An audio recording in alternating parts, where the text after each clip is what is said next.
علاش انا كي نهضرهم بعد انت ما يعجبكش الحال وتقعد تبطبط لي وتصوتي لي وتلعب لي فيها باللي انت فاهم انت كافي.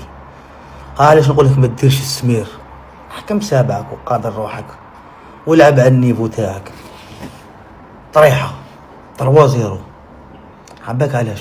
انا نقول لك علاش، باسكو لي جان تاع ليكيب ناسيونال كي يجوا داخلين يلعبوا ما تحضروهمش بدنيا، تقعدوا تلعبوا لهم على المورا، تلعبوا لهم نفسيا. راكم داخلين تلعبوا مع المروك هادو اليهود بلاكو اللي تربحوهم، يدخل مسكين يصفق مخلوع، يدخل يخسر ب3. ولي جان لاعبين بلا كونفيونس. المغرب يلعبوا كونفيونس باسكو ماهوش مبرونجي لك، داخل يلعب بالو يكونسونطري، لعب حرب نفسيه داخليه. هي الكافي عباك هكذا راح تتطور، تقعد تدور في بلاصتك، تقعد بطرون 3-10 تخلص عليك بالدبليسيس. لا لا لا لا لا لا لا، خسارة المنتخب الوطني الجزائري 17 سنة ضد المنتخب المغربي 17 سنة ب3 أهداف بدون مقابل. مام با ان بيت.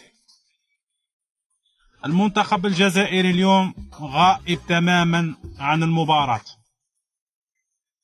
ما كانش كاع اوكازيون، ما كان لا ضغوطات لا والو. انا خوت تفرجت البارتيه 90 دقيقه من الاول حتى التالي والو. المنتخب الجزائري اليوم غائب تماما. خوتي هذه هي الكرة قدم. بصحتكم خوتنا مغاربه، بصحتكم.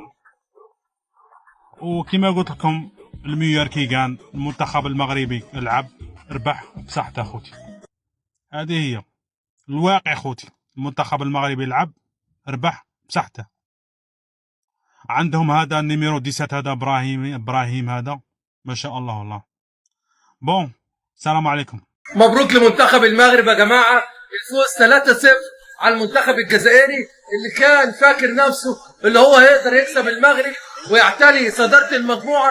نسي اللي في حد اسمه كبير افريقيا، نسي اللي في حد اسمه كبير افريقيا. منتخب المغرب النهارده بيسلق المنتخب الجزائري بالثلاثه يا حبيبي، بالثلاثه، ويعتلي صداره المجموعه. ومنتخب الجزائر نزل لترك المجموعه بعد فوز مصر على تونس. منتخب مصر بقى المركز الثاني، والمركز الاول منتخب المغرب. الف مبروك لاسود الاطلس، شرفتونا كالعاده، سلختوهم، قطعتوهم، موتوهم.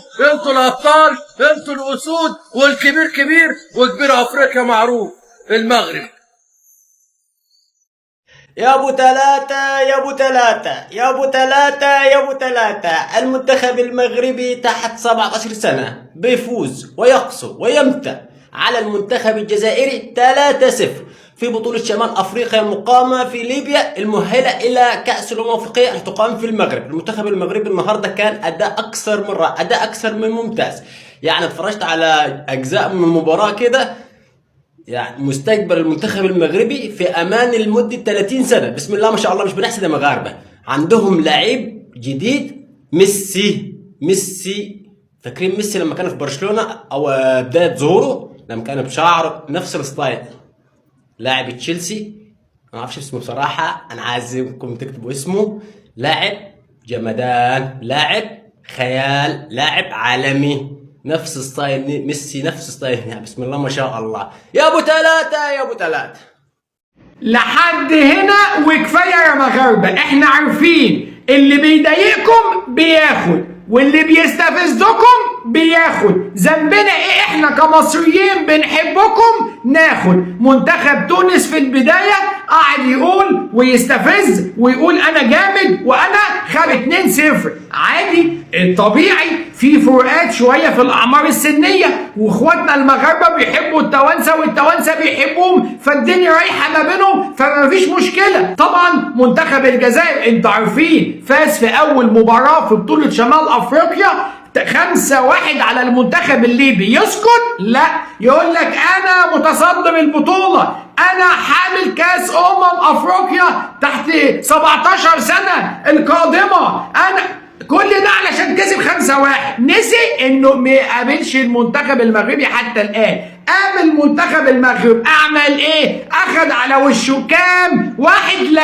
2 لا، خد 3-0. طب ما هو طبيعي بياخد 3-0، ينسحب ياخد 3، يلعب برضه يخسر 3، مش مشكله. ده ضايقكم، ده استفزكم، ذنبنا ايه احنا كمصريين بقى؟ المباراه الجايه تكون ما بين المنتخب المغربي والمنتخب المصري، وانتوا عارفين المغاربه كلهم دلوقتي حسام حسن ناموسه، ابراهيم حسن بنسيون. طب ذنب 120 مليون ايه؟ بيحبوكم والله العظيم، بنحبكم يا مغاربه. بالراحه، المباراه الجايه التعادل. وكمان هقول لكم حاجه، كده كده بطوله افريقيا القادمه هتتلعب على ارضكم، يعني البطوله دي خدوا الكاس وسيبونا احنا شويه، ما تبقى من اللعيبه دي لسه لعيبه كويسه، لعيبه شابه. حرام عليكم والله، بنحبكم يا مغاربه. سيبكم من الاشاعات وسيبكم من حسام حسن، هيلاعب السعوديه وهيلاعب اسبانيا، وان شاء الله يخرج ويخسر وفي الاخر يمشي بقى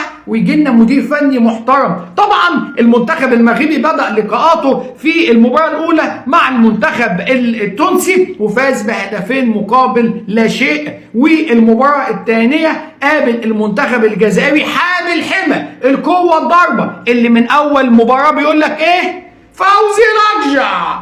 احنا البطوله بتتلعب في ليبيا، ولما فزنا 5-1 على المنتخب الليبي خلاص حسوا ان هم منتخب جامد قوي، واول لما قابلوا المغرب بدا البكاء والعويل. فوزي لقجع، فوزي لقجع، هو ده اللي دايما بيحصل في حاله الخساره، ولما بيلعبوش يقول لك كولاسه فوزي لقجع. نفسي اشوفكم في يوم في حياتي وانتم فايزين. طبعا الصداره مغربيه ب6 نقاط على المنتخب التونسي ب2-0 وعلى المنتخب الجزائري 3-0. المنتخب الجزائري في المركز الثاني بعد فوزه على ليبيا 5-1 في المباراه الاولى واتلب 3-0 في المباراه الثانيه. المنتخب المصري النهارده حقق مفاجاه بالفوز على المنتخب التونسي بهدف، ولكن للاسف في نهايه المنتخب الوطني الجزائري في الصداره كالعاده. شوف خويا النتيجه 5-1، 3 نقاط الماتش الاول. هذا هو بسم الله، وقول الله يبارك. جميع واحد يشوف الفيديو وقول الله يبارك خويا.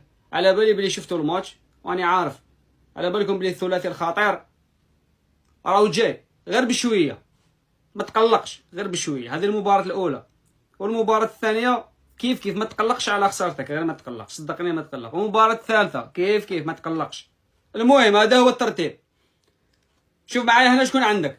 المنتخب الوطني الجزائري في الصداره، باينه هذه الصداره ماشي حاجه جديده، 3 نقاط.